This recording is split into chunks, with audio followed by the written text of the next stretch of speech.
마태복음 6장 10절 우리 함께 읽겠습니다. 우리 10절, 11절 함께 읽겠습니다. 마태복음 6장 10절과 11절 말씀 함께 읽습니다. 나라가 임하시오며 또 뜻이 하늘에서 이루어진 것 같이 땅에서도 이루어지리다. 오늘 우리에게 일용할 양식을 주시옵고. 아멘. 오늘 설교의 제목은 하나님의 뜻을 성취하는 성도의 삶, 우리의 삶이 하나님의 뜻을 성취해가는 삶이라는 게 오늘 결론의 말씀입니다. 예수님께서 이 땅에 오신 목적이 하나님의 뜻을 이루시는 건데, 하나님의 그 뜻에 가장 높고 귀하고 아름다운 것이 바로 우리 인간의 죄가 예수 그리스도의 십자가에 죽어주심으로 회복되어서 하나님과 나와의 관계가 화평을 이루는 것. 그래서 원래의 창세기 3장 이전에 죄 없는 상태로 하나님과 우리의 삶을 교통하시는 것이 예수 그리스도가 하나님의 뜻을 이루는 가장 원대하고 중요한 목적입니다. 예수님의 이름 그리스도, 기름 부음 받은 자, 임마누엘, 메시아, 이 모든 뜻에 하나님의 뜻이 내포되어 있죠.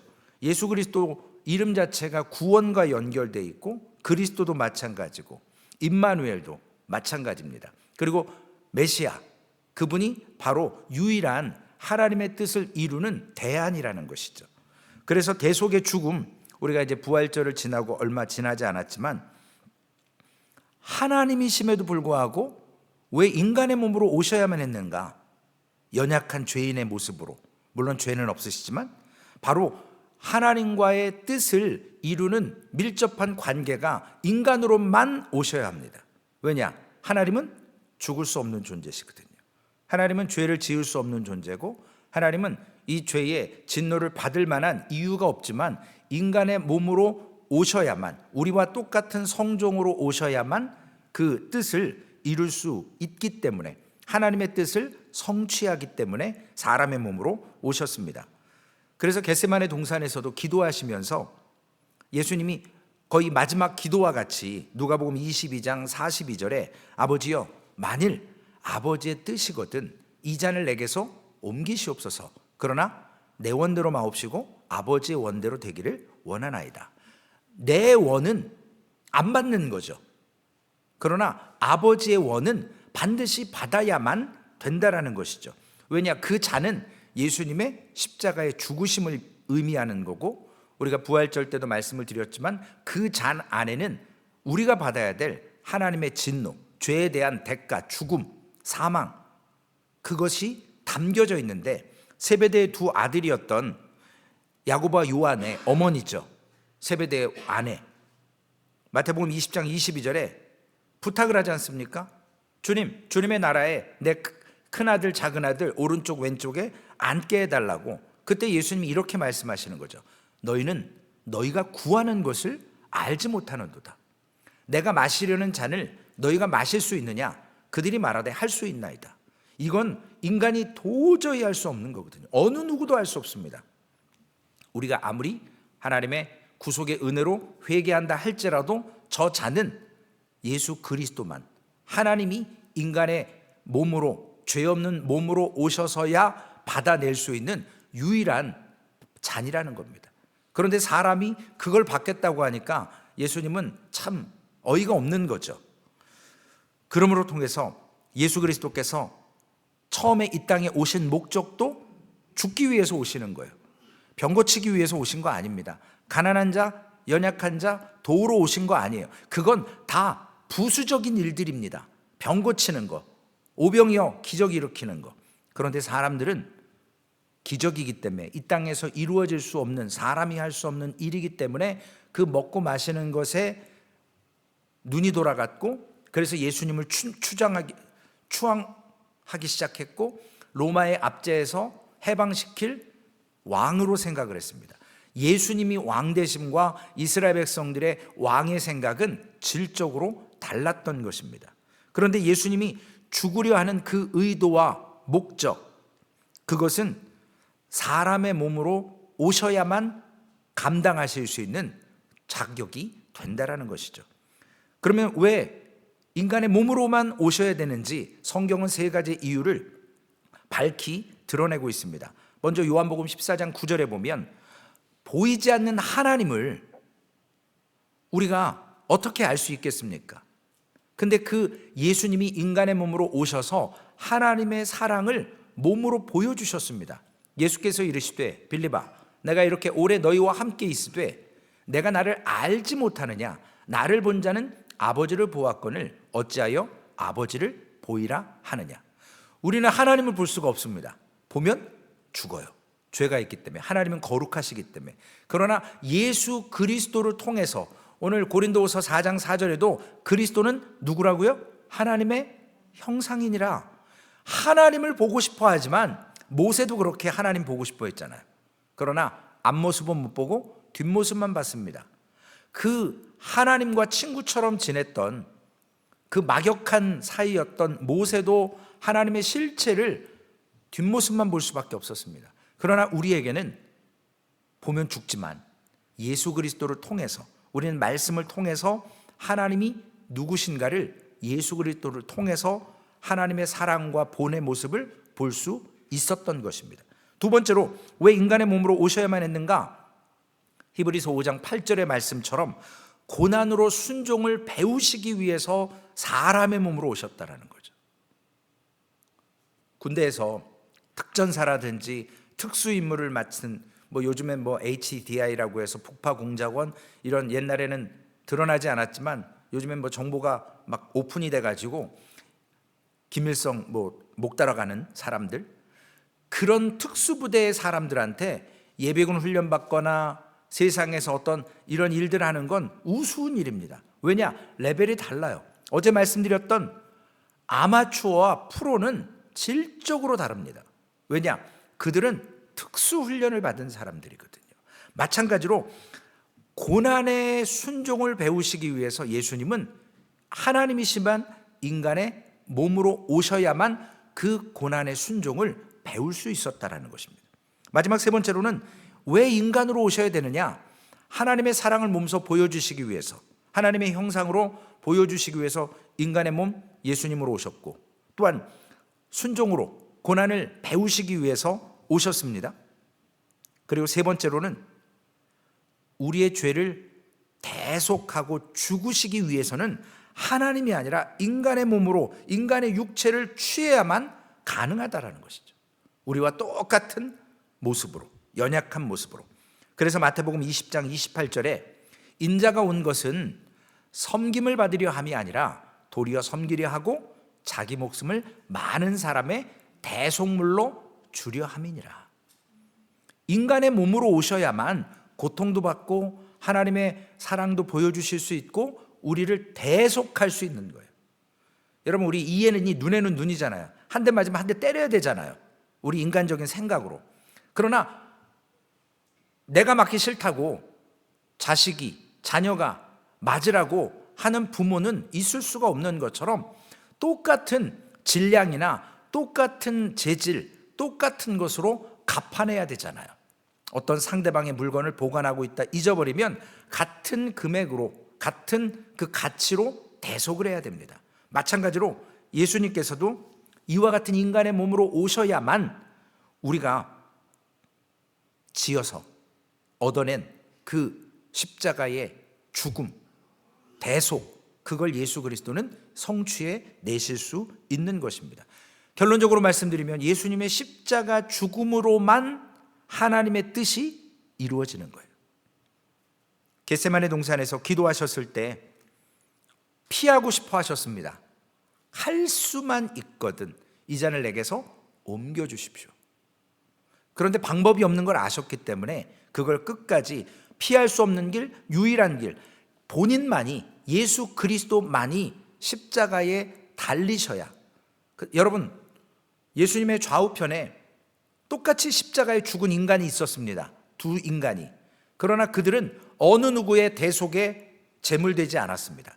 자신의 죄를 지고 우리처럼 죽었었던 인간이지만 우리는 예수 그리스도가 죽어주심으로 우리에게 빌립보서 2장 8절처럼 평생에 불과 33년 사셨지만 사람의 모형으로 나타나사 자기를 낮추시고 죽기까지 복종하셨으니 곧 십자가의 죽으심이라. 이 하나의 목적 때문에 오신 거죠. 먹이려고 오신 것도 아니고요. 병든 자를 낫게 하는 것, 이런 것들은 예수님께서 저 십자가에 죽기 위해서 하나님이심을 보여주기 위해서 대속자의 모습을 나타내기 위해서 인간의 왕이 아니라 하나님이 이 땅에 하나님의 나라의 왕으로 예수 그리스도를 세워준 걸 보여주시기 위한 하나의 과정들이었을 뿐이라는 것입니다. 몸으로 오셨기 때문에 병을 고쳤고 오병이어 칠병이어로 먹이셨고 죽은 자를 살리고 이러한 모든 일들이 귀하고 아름다웠고 죽은 나사로가 부활했던 것처럼 그런 모습을 받아서 하나님 영광 받으셨지만 그 인생에 십자가의 죽으심이 없었다면 이 앞에 있는 모든 것들은 아무짝에 쓸모 없는 것으로 끝나버렸을 겁니다.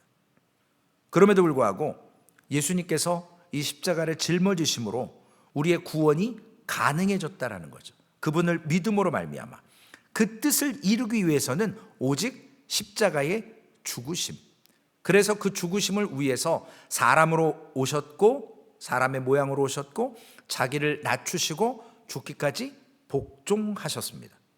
결국 우리에게 주시는 말씀이죠. 우리는 어차피 사람의 모양으로 태어났고 우리는 하나님의 뜻에 맞게끔 우리를 겸손히 낮춰야 되고 하나님의 은혜 앞에서, 그리고 복종함으로 하나님의 뜻을 이루어 가는 것입니다. 여러분, 세상에는 수많은 종교가 있습니다. 제가 며칠 전에도 한국의 어떤 다큐를 보면서 종교에 관한 다큐를 봤더니 1등이 기독교더라고요. 근데 지금 1000만이 안 되고 985만 몇천 명이라고 통계가 나와 있더라고요. 뭐 불교, 천주교 이런 것들은 다 저 밑에예요. 가장 모조리티 많은 대다수의 종교인을 갖고 있지만 한국 사회가 우리의 눈에 변화되지 않고 뒤처져 가는 것 같고 아직도 하나님 앞에서 온전히 살지 못하는 모습들. 그런데 종교는요, 종교의 리더가 빠졌을 때 세상의 모든 종교는, 이슬람의 마호멧이 이미 죽었습니다. 그 사람 이후에 어떤 일도 일어나지 않습니다. 그럼에도 불구하고 마호멧이 없다고 해서 이슬람이 없어질까요? 불교의 붓다가 시조라고 하지만 그 붓다가 없다고 해서 지금 없죠. 죽었으니까. 모형만 놓고 비나이다 하죠. 그 붓다가 없다고 불교가 망할 것 같아요? 안 망합니다. 그러나 기독교는 예수 그리스도가 없다면, 그분이 십자가에 죽지 않으셨다면 우리는 존재할 수 없는 유일한 종교라고 얘기하긴 뭐하지만 기독교가 된다는 것입니다. 바울은 고린도전서 1장 22절에 21절에 하나님의 지혜에 있어서는 세상이 자기 지혜로 하나님을 알지 못함으로 하나님께서 전도에 미련한 것으로 믿는 자들을 구원하시기를 기뻐하셨도다. 전도하는 것 미련해 보입니다. 그러면서 24절에 오직 부르심을 받은 자들은 유대인이나 헬라인이나 그리스도는 하나님의 능력이요 하나님의 지혜니라. 전도로 부름받은 자들을 통해서 인종에 상관없이 그리스도는 하나님의 능력이 되시고 하나님의 지혜로서 우리가 이 예수 그리스도의 십자가의 죽으심으로 하나님의 구원을 우리가 성취함에 있어서 구원의 문을 십자가에 죽어주심으로 열어놓으셨습니다. 유대인들이 거부함으로 이방인에게 증거가 됐습니다. 그리고 마지막으로는 이방인 우리에게 왔었고 다시금 최후의 보루인 유대인들에게 돌아가서 그들이 회개하고 그 땅에서 하나님의 재림을 경험하게 되는 것이죠. 구원의 은혜의 문이 열리지 않으면, 우리가 때문에 수문을 열지 않으면 가뭄때에 그 아래쪽에 농업용수를 공급할 수 없습니다. 발전을 할 수가 없습니다. 이 세상의 구원의 강물이 복음으로만, 전도로만 선포되어질 수 있게 되었습니다. 그래서 예수님께서 우리에게 요한복음 6장 39절에 이렇게 말씀하십니다. 나를 보내신 이의 뜻은 내게 주신 자 중에 내가 하나도 잃어버리지 아니하고 마지막 날에 다시 살리는 이것이니라. 그러기에 우리에게 전도와 선교의 사명이 있는 것이죠. 누가복음 19장 10절에도 인자가 온 것은 잃어버린 자를 찾아 구원하려 함이라. 아직 잃어버린 자들이 있습니다. 아직 복음을 접하지 못한 자들이 있습니다. 그들을 위해서 예수 그리스도가 우리에게 하나님의 뜻을 이루기 위해서는 그 십자가의 죽으심으로 그 전도의 사명으로 감당하라고. 예수님은 이 땅에 사시면서 가이사의 나라와 하나님의 나라 사이에서 가이사의 나라, 즉 현실에 살고 있는 나라에 관심을 두지 않으셨고 하나님의 나라에 관심을 가지셨습니다. 마태복음 22장 21절에 보면 종들이 길에 나가 악한 자나 선한 자나 만나는 대로 모두 데려오니 혼인잔치에 손님들이 가득한지라. 무작위로 혼인잔치에 초청하시는 거예요. 물론 예복을 입는 사람도 있고 예복을 입지 않는 사람도 있어요. 교회 안에 들어왔다고 우리가 다 천국 가는 건 아닙니다. 다 예수 그리스도를 믿는 건 아닙니다. 믿어져 가는 과정, 이미 믿음으로 성숙한 분들 각자 개인차가 있습니다. 오늘 요한복음 18장 36절에도 하나님께서 이 땅에 살았지만 가이사의 나라, 세상의 나라를 얕보지는 않으셨어요. 그러나 그분의 관심은 언제나 하나님의 나라에 있었습니다. 예수께서 대답하시되 내 나라는, 하나님의 나라는 이 세상에 속한 것이 아니니라. 만일 내 나라가 이 세상에 속한 것이었더라면 내 종들이 싸워 나로 유대인들에게 넘겨지지 않게 하였으리라. 이제 내 나라는 여기에 속한 것이 아니니라. 이 세상은요, 하나님의 나라가 성취되어져 가는 스테이지, 무대에 불과합니다. 원래는 하나님의 나라가 이 땅에 선포되었지만 죄로 인해서 마귀에게 잠시 맡겨진 것뿐이고 그것을 예수 그리스도의 죽으심으로 우리에게 회복시켜가는 것. 우리는 이중의 시민권을 갖고 살잖아요. 이 땅의 시민권과 하늘나라의 시민권을 갖고 삽니다. 예수 그리스도를 영접한 자들은.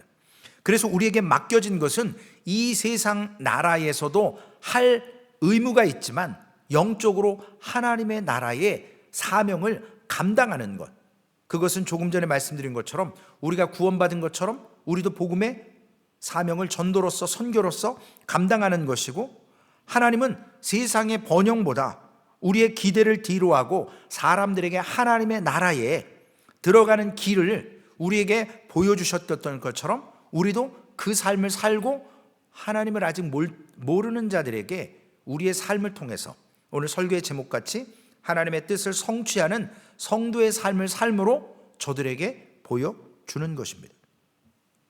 예수 그리스도께서 무지한 자에게, 알지 못하는 자들에게, 떡만 바라봤던 자들이 아니라 누룩을 바라보라고 설명해 주시고 진리를 깨닫게 하시는 것처럼 육신의 질병만 치유받는 것에 목숨 거는 것이 아니라 영이 치료받아야 되고 회복돼야 될, 구원돼야 될 하나님의 통치가, 나라가 내 마음에서 이루어지기를. 오늘 고린도후서 4장 4절에도 이 세상의 신이 믿지 아니하는 자들의 뭐를 미혹한다고 그럽니까? 마음이 그래서 중요한 거거든요. 마태복음 12장 28절에 그러나 내가 하나님의 성령을 힘입어 귀신을 쫓아내는 것이면 하나님의 나라가 이미 너희에게 임하였느니라.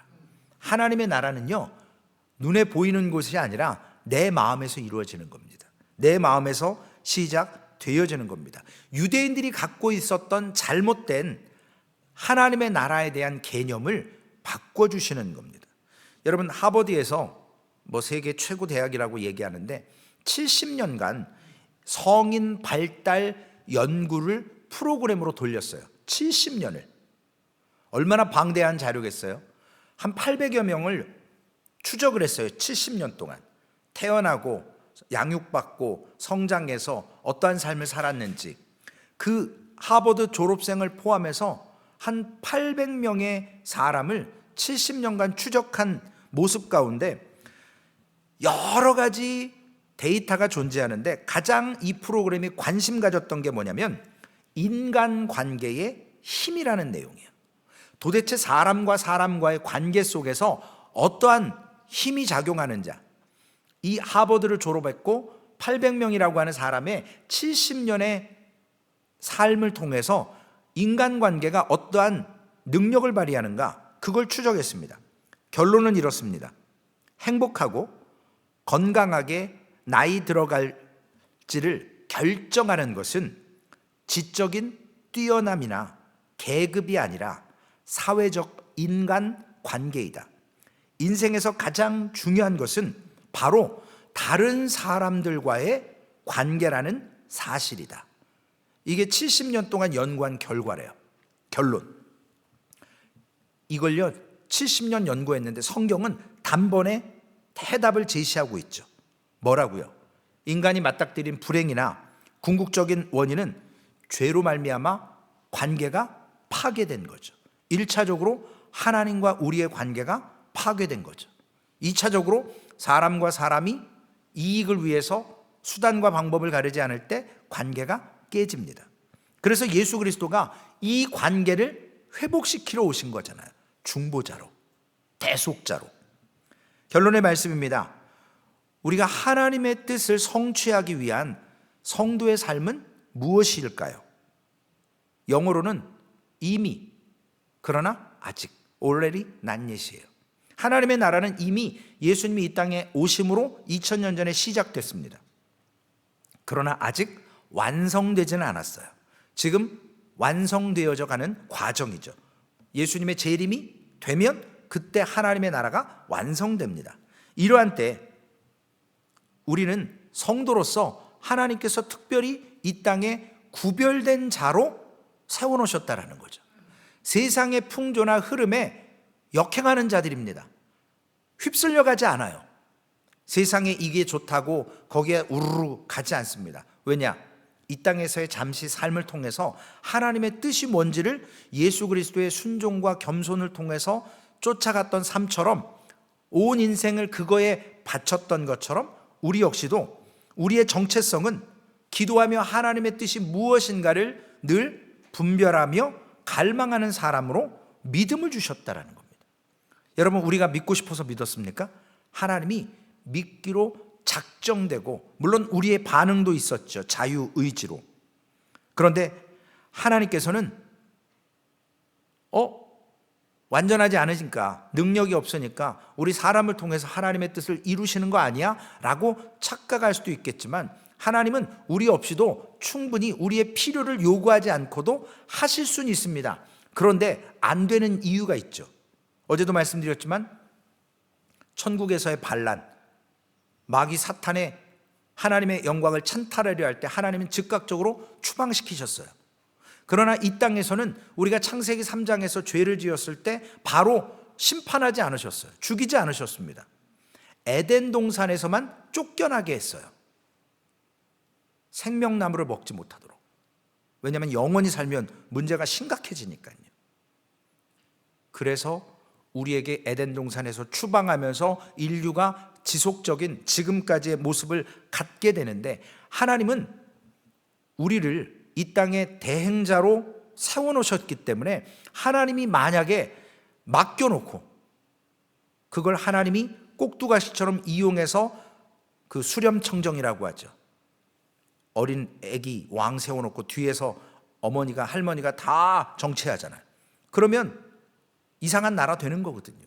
그 아이가 성숙될 때까지 물론 하긴 하겠지만 그 아이는 그 수렴청정하는 사람을 뛰어넘을 수가 없습니다. 마찬가지로 하나님께서 우리를 이 땅에 대행자로 삼아 놓으셨기 때문에 하나님의 주권을 인정하고 우리에게 대행자로서 살아갈 수 있도록, 죄송스럽지만 우리의 삶에는 고난이 있는 것이고 환경에 어려움이 있는 것이고 때로는 환난을, 연단을 받는 이유가 이 대행자로 성숙시키기 위해서, 우리를 사용하기 위해서 허락하신 은혜라는 사실입니다. 가장 아름다운 하나님의 뜻을 성취하는 성도의 삶은 선교하고 전도하는 삶입니다. 그것이 우리가 이 땅에서 하나님의 뜻을 가장 성취해 나가는 유일한 길입니다. 로마서 10장 17절에 믿음은 들음에서 난다고 그랬습니다. 그리고 들음은 그리스도의 말씀으로 말미암는다고 그랬습니다. 14절 말씀에 보면 로마서 10장 14절에는 그런즉 그들이 믿지 아니하는 자들을 이를 어찌 믿으리요 전파하는 자가 없이 어찌 들으리요. 전파하는 자가 있어야 되거든요. 제가 이번 주 우리 성경 공부 모임에도 그런 말씀을 드렸습니다. 목사가 하고 싶은 설교나 성경이 있겠지만 성도님들에게 여쭤봤어요. 우리가 지금 마태복음을 하는데 구약을 하다가 왔는데 어떻게 할 것이냐, 다음에 어떤 신약으로 갈 것이냐 구약으로 갈 것이냐 좀 여쭤봤어요. 그랬더니 뭐 엿장수 마음대로 하라고 그러시더라고요. 그래서 제가 목사가 기도하고 구약으로 갈지 신약으로 갈지. 왜냐, 우리가 성경 공부를 한다라는 것은 설교 듣는 것보다 좀 더 깊이, 설교는 전체적인 흐름을 통해서 나누지만 이 성경 공부는 좀 더 깊이 우리가 고민해보고 갈등해 볼 수 있는 그러한 신앙의 자리입니다. 그렇기 때문에 전도와 선교도 이 말씀으로 들음이 있어야 되고 가르치는 자가 있어야 되고 준비되어서 깨닫는 자가 할 수 있는 것입니다. 어제도 말씀을 나눈 것처럼 하나님을 경험하지 못하면 하나님을 설명할 수가 없어요. 그래서 우리에게 가장 하나님의 나라가 오게 하는 첫 번째 행동은 복음을 증거하는 것이죠. 교회는 불신자들에게 복음을 전할 뿐만 아니라 하나님의 사랑으로 이 땅에서 말씀을 통해서 우리가 가르치고 배우고 삶의 전부가 구원의 뜻에 있다라는 것을 우리가 설명하면서 나의 삶이 하나님 앞에 드려지는 삶으로 헌신되어져야 합니다. 하나님은 위대한 일을 하나님이 홀로 하실 수 있지만 우리를 대행자로 세워놓으셨기 때문에 우리를 통해서 역사하시고자 합니다. 그것을 어떤 자에게 맡기십니까? 작은 것이라도 충성되어야 하는 자에게, 그것을 성취해가는 자에게. 그래서 우리가 쓰임받는다라는 것이 너무나도 감격이고 귀한 것이라는 것입니다. 오늘 하늘의 거룩한 하나님의 위로가 우리에게 주님의 재림의 때에 있을 겁니다. 부활로 우리는 위로받을 것이고 영원한 기쁨을 누릴 것입니다. 그러나 그 뜻이 이루어지고 지금 갈망하면서 우리의 삶을 어떻게 살 것인가, 예수 그리스도처럼 온전히 삶을 드릴 수 있어야 합니다. 하나님의 뜻을 이루어가는 도구로 사용되기를 갈망하시기를 바랍니다. 그때 하나님의 영광의 광채가, 그리스도의 영광의 복음의 광채가 이 세상의 신들을 통해서 마음을 혼미하게 해서 비추지 못하게 한다니까요. 근데 우리가 그걸 비추도록 나아가야 되지 않겠습니까? 오늘 우리의 교회에서, 우리의 지역에서, 우리의 삶에서 하나님의 나라가 이 땅에서 이루어질 수 있도록 우리가 오늘 우리의 삶을 하나님의 뜻에 맞게끔 드리는 귀한 고백과 헌신이 있으시기를 주님의 이름으로 축원을 드리겠습니다. 기도하시겠습니다. 하나님 감사합니다. 우리를 소망교회의 공동체로 불러주시고 하나님, 우리의 연약함을 하나님은 너무나도 잘 알고 계십니다. 하나님, 부족하지만 믿음은 들음에서 납니다. 그런데 전하지 않는 사람이 있다면 어찌 들을 수 있겠습니까? 하나님, 하나님의 나라가 이 땅에 성취되고 이루어질 수 있도록 하나님, 우리가 복음을 증거하는 일에 우리의 성도의 삶 속에서 하나님의 뜻을 성취해가는 모습을 통해서 하나님, 우리의 언어나 우리의 삶의 태도가 하나님 앞에 온전히 설 뿐만 아니라 믿지 않는 영혼들에게도 하나님, 우리의 언어와 태도가 온전히 세워져서 하나님, 우리가 훈련을 받고 연단 가운데 하나님의 뜻을 이루어가며 복음을 듣고 복음을 전달케 하여 주옵소서. 대행자로 삼아주셨습니다. 하나님이 다 하실 수 있지만 대행자로 세워놓지 않았다면 천국처럼 단번에 마귀를 쫓아내고 무력화시킬 수 있으셨지만 하나님은 창세기 3장에 우리의 죄를 통해서 대행자로 세워놓으셨기에 결국은 예수 그리스도의 대속의 구원의 역사를 창조 이전부터 아시고 준비해 놓으셨고 그것을 이루셨고 이 땅에 하나님의 나라가 이루어질 수 있도록 고난의 잔을 인간의 몸으로 예수 그리스도께서 받으셨고 우리가 그 구원의 은혜 안에서 오늘도 우리의 마음속에 있는 하나님의 나라, 우리가 영접한 예수 그리스도를 통해서 이 땅에서 천국의 삶을 살 수 있도록 주님 만들어 주셨습니다. 하나님, 눈에 보이는 세상의 가치가 아니라 우리의 마음속에 영원한 가치를 심어주신 것처럼 오늘 이 하루도 하나님 앞에 아름다운 하나님의 뜻을 성취해가는 그리스도의 삶이 되게 하여 주시옵소서. 먹든지 마시든지 무엇을 하든지 하나님의 영광을 위해서, 하나님의 나라를 위해서 대행자로 세워졌다는 것을 잃어버리지 않게 하시고, 하나님, 우리가 하나님의 나라의 대사로 선출된 것처럼 그 대사로서의 품격과 아버지 하나님, 그 대사로서의 역량을 감당케 하여 주시옵소서. 오늘도 함께 하실 줄로 믿고 우리를 구원하신 예수님의 이름으로 감사하며 기도 올리옵나이다. 아멘. 하늘에 계신 우리 아버지여, 이름이 거룩히 여김을 받으시오며 나라에 임하옵시며 뜻이 하늘에서 이루어진 것 같이 땅에서도 이루어지리이다. 오늘날 우리에게 일용할 양식을 주옵시고 우리가 우리에게 죄 지은 자를 사하여 준 것 같이 우리의 죄를 사하여 주옵시고 우리를 시험에 들게 하지 마옵시며 다만 악에서 구하옵소서. 대개 나라와 권세와 영광의 아버지께 영원히 있사옵나이다. 아멘.